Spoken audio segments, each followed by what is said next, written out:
Hello, everyone. Hello, guys. How are you guys doing today? Guess what time it is? It is story time with Miss Doris. I'm so excited. I have an awesome story for you guys today. Today's story we're going to be reading is Robinson Crusoe. Robinson Crusoe is the story we are going to be reading on today. But before we get started with our story, hello Shakana, hello Shaquavia, hello Minerva. How are you on today? Before we get started with our story, I would like to greet everyone all over the world. I would like to say hello, good morning, good afternoon, good evening, and to some good night. Someone is going to bed somewhere in the world, but guess what?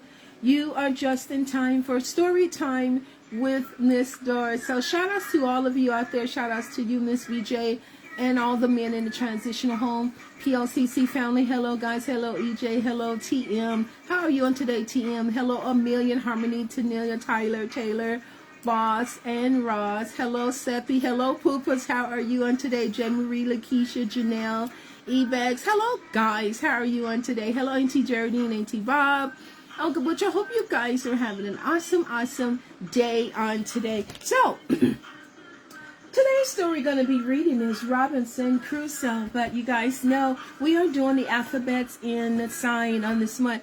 So today we are going to be doing the letter M. Today we're doing the letter M again, the letter M. So we have the capital M and the small m. So go ahead on guys, put those fingers up so I can see those hands. Get those fingers up so we can see them. We're going to do the letter M before we get to our story time song.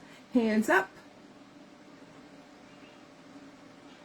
The letter M. We are doing the letter M. So hands up, thumb across the pinky finger, the letter M. So let's do that one more time.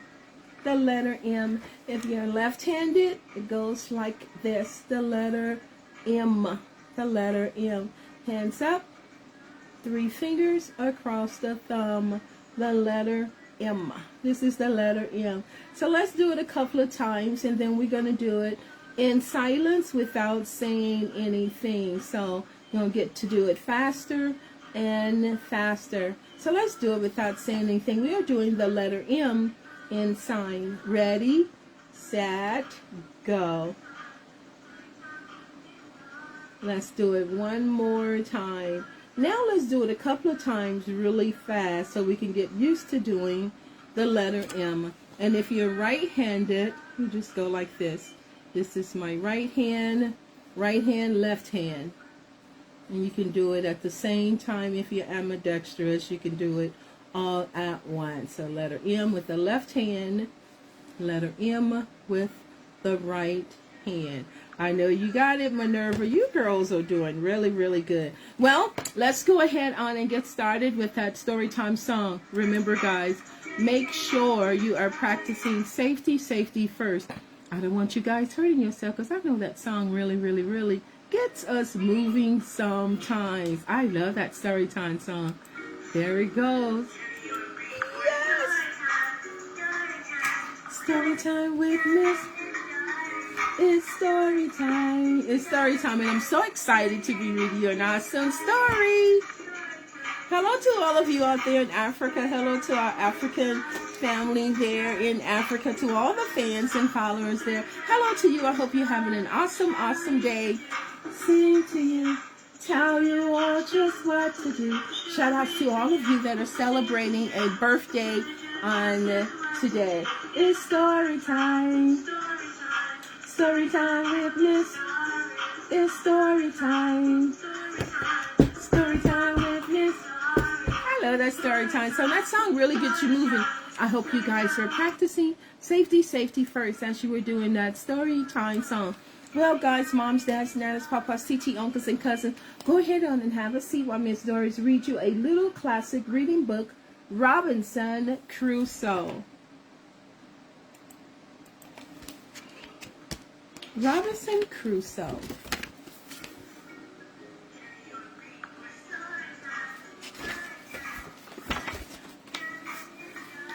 A long time ago, a merchant's wife gave birth to such a beautiful baby boy named Robinson Crusoe. His father, a clever man, tried to convince his young son to study, but Robinson yearned to spend his life at sea. Before allowing Robinson to set sail, the merchant gave his son advice. The happiest man is the one who avoids both poverty and great riches during his life. Robinson promised to never forget the words of his father, no matter how far he might travel. Robinson first headed to London, where he came across a ship with a captain who promised every member of the crew a chance to earn his fortune. Forgetting the promise he made to his father, he jumped aboard.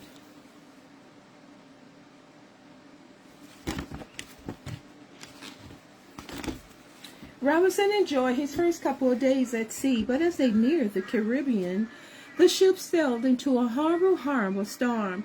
The boat, unable to navigate the immense wave and raging winds, was thrown onto the sandy coast of a tiny island. Robinson, along with the other crew members, rushed to the lifeboats. As they rowed, a massive wave crashed down, scattering Robinson and the crew into the water. Robinson swam for his life, rising and falling with the great waves until eventually he felt sand beneath his feet. The sea carried him to the island, to land safe on shore. Robinson lay down panting. This ship and crews were nowhere in sight.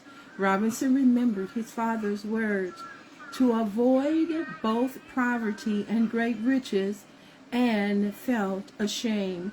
He hadn't listened to this advice. He swore to himself then and there that if he ever got off the island, he would go straight home to his family and he would continue his studies.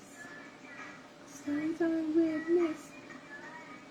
Storytime, storytime.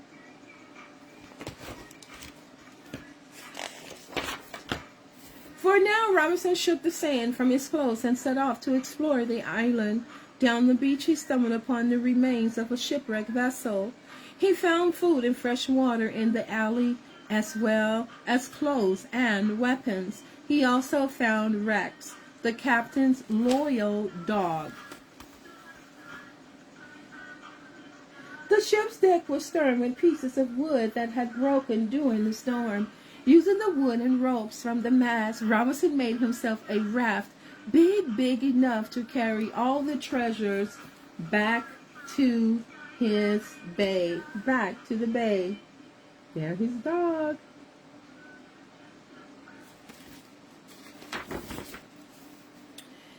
With his newfound supplies secured, Robinson pushed the raft away from the pile of paper shipwreck. Just then he was splashed with water from behind.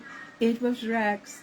The dog jumped into the water and was swimming toward the raft. "I guess I won't be alone on this island after all," Robinson said to Rex. "Welcome aboard."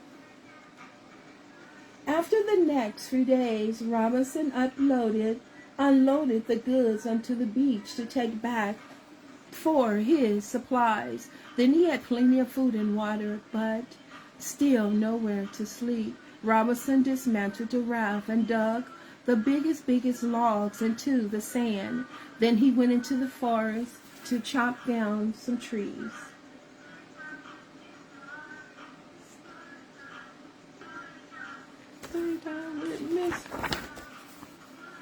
The work was tiring, but Robinson knew it was important to have shelter from the island's unpredictable weather and animals. Before long, he built a small but sturdy cabin to sleep in. Exhausted, he fell asleep with Rex curled up beside him. Storytime. Robinson and Rex lived very well on the island for several years, all thanks to the Robinson surrounded nature. He tamed wild goats and used their milk to make cheese and butter. He found barley growing in the fields we cultivated, so he had enough food to last the winter. He also befriended a parrot that he named Pole and taught him to speak.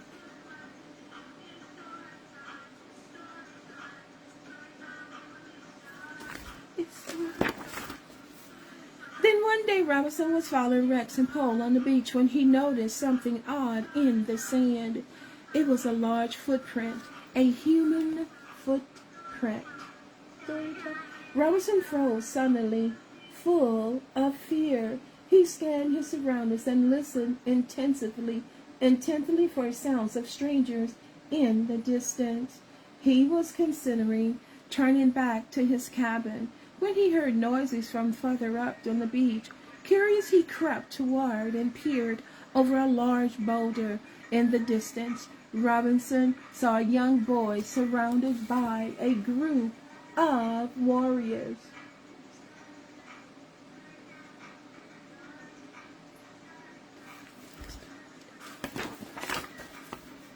We have to do something, Robinson said to Rex and Pole. Rex sprang towards the warriors, barking, followed. Robinson followed, shooting once into the air.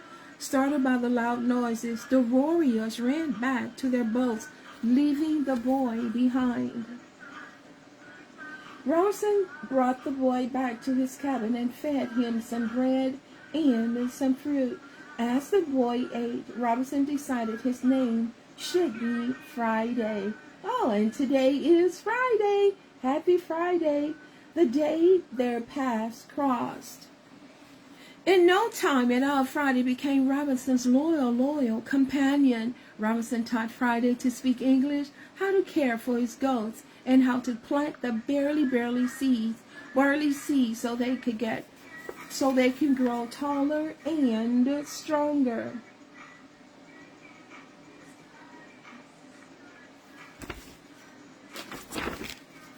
After a few years living with Robinson, Friday spotted his homeland across the sea. My village! I see it, cried Friday.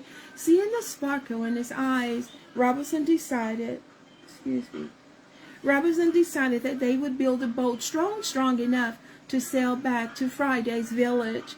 They selected a gigantic tree, chopped down as the base of their boat. It would take too many months of hard work to create the perfect shape. Then one morning, as Robinson sat on a hilltop scanning the sea for the passing ships, he spotted a boat.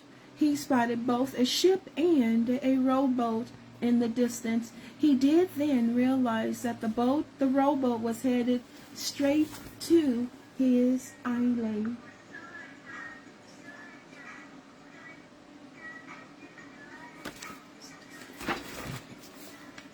In the rowboat were sailors from the ship, but they didn't look like they wanted to simply explore the island.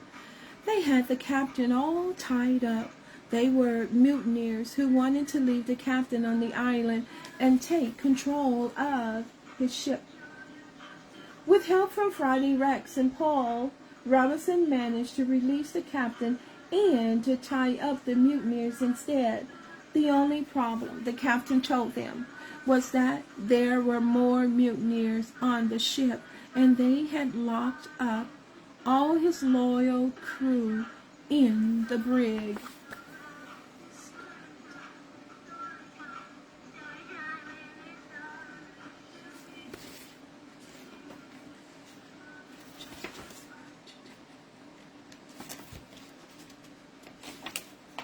Robinson and the captain made a deal. If Robinson and Friday recovered his ship from the mutineers, the captain would grant them free passage to England as a reward. So Robinson and Friday came up with a plan. To trick the mutineers, they had the captain break apart the rowboat and use the wood to make a fire on the beach. Then they rowed out the ship. The plan worked. The beach fire distracted the mutineers, and in all the chaos, Robinson and Friday managed to sneak onto the ship unseen. With Robinson's rifle and Friday's spear, they quickly convinced the mutineers to surrender.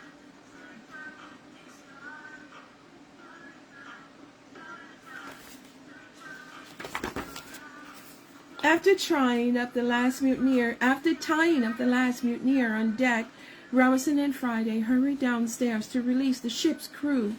The sailors were in shock. They couldn't believe that a castaway and a young boy had rescued them, but they were ecstatic to see their captain safe and sound. "Thank you for recapturing my vessel," the captain cried, presenting Robinson with lavish gifts of wine, food, and clothing. Robinson, remembering his father's words to avoid both poverty and great riches, graciously accepted the gift after years of surviving on a remote island. At that moment, he could think of nothing better than new clothes to wear, delicious food to fill his stomach, and free passage aboard the ship. Story time with Mr. Harris is story time.